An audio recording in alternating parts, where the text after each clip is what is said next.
before.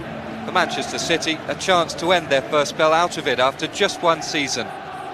80 minutes the fans waited for a goal, then they got 4 in the most dramatic end to a playoff game. Carla Saba, the first on target for Gillingham. At the other end, Vince Bartram was keeping the Gills ahead with a string of fine saves. Paul Dickov thwarted yet again. City fans were beginning to suspect this wouldn't be their day. And 5 minutes later, they were 2 down, Asaba setting up Bob Taylor.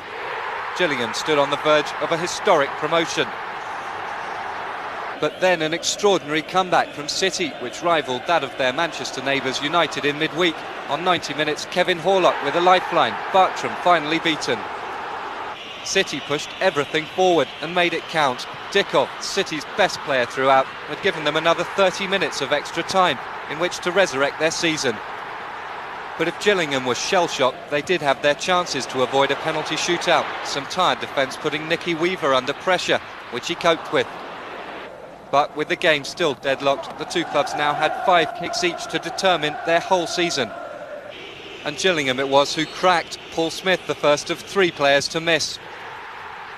Paul Dickov was the only City player off target with the most bizarre penalty. But at 3-1 down, Guy Butters knew he had to score to keep Gillingham's dream alive. And Nicky Weaver was on hand to break their hearts. City fans were mad for it, their team back into the First Division at the first attempt.